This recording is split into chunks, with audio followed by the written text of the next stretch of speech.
wonderful young people waving American flags. Wow. When I said young people, I saw some older ones too, but that's all right. We are honored to live in an area called rural America.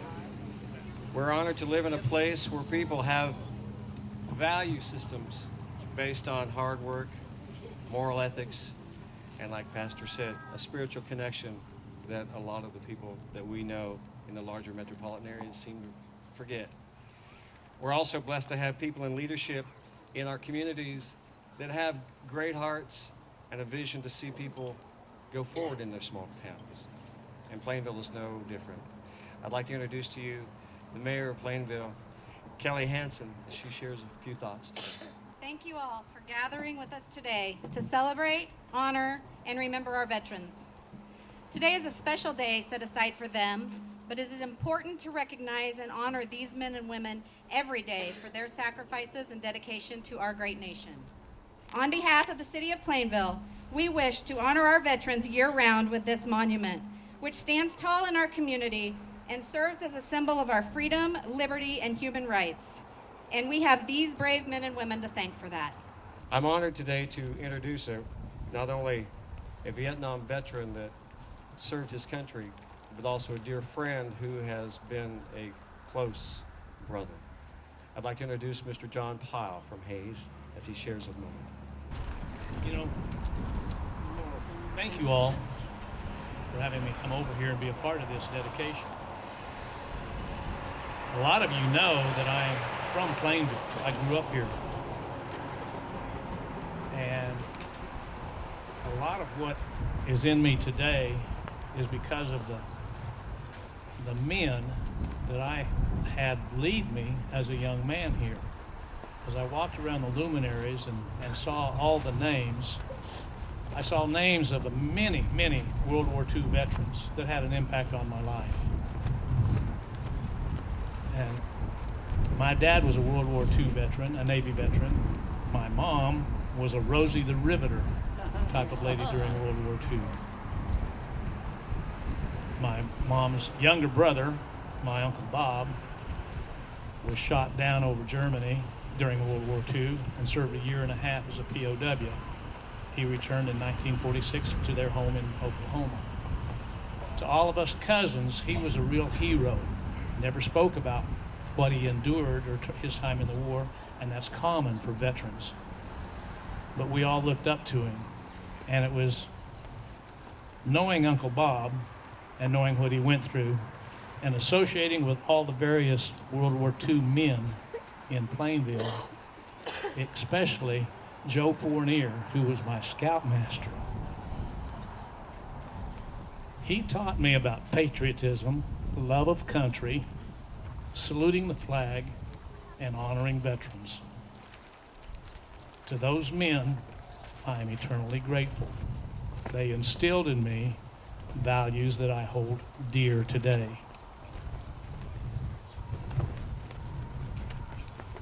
Veterans Day is about honoring men and women who have served, who have given of themselves to give to this great country that we enjoy today.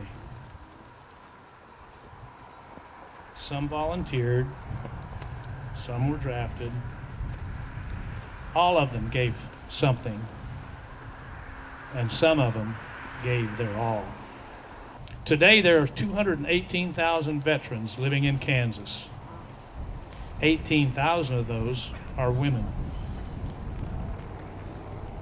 Kansas has a population of about 2,800,000, and this pretty much sides up with the numbers that say 10% of Americans can use the phrase, "I'm a veteran."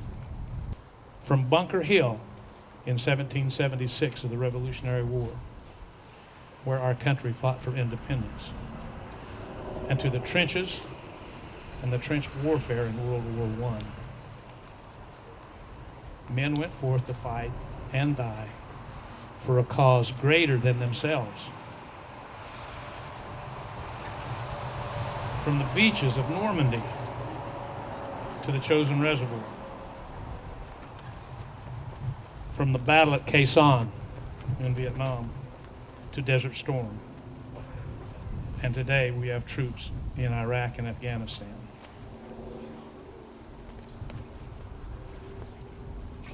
Have you been to the battlefields at Gettysburg or visited the wall in Washington, D.C.?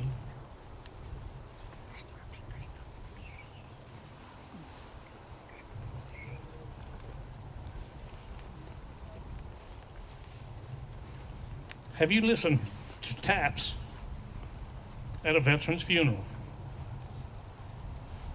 When you see a veteran, what do you see?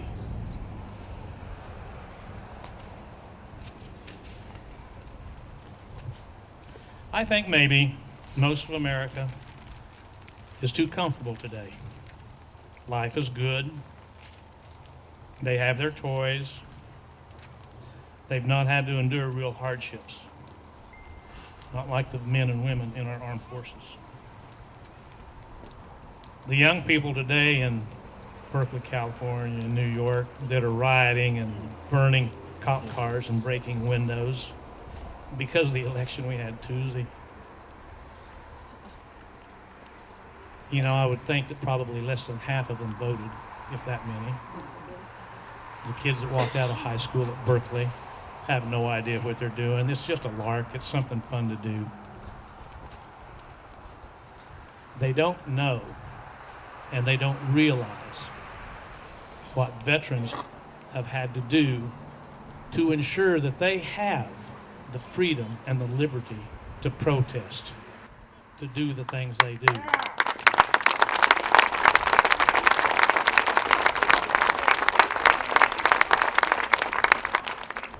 On May 29th, a month later, in 1969, my brother was a Navy corpsman attached to the 1st Marine Division up north by Anwa.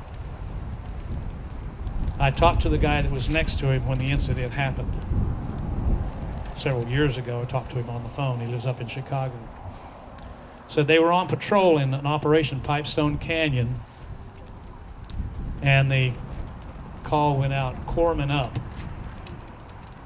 My brother was back somewhere, but he went running up, and right when he went beside this man from Chicago, this young man from Chicago, one of them tripped a booby trap. The explosion killed my brother instantly, wounded the guy that was beside him, and my brother was 21 when that happened. I was discharged. I had escort duty, brought his body back, and at that time we lived in Guyman, Oklahoma. He and his young widow had been married a year and a half. Those are what veterans do. They go serve, they complete their tour of duty, and they come back home. They endure hardships.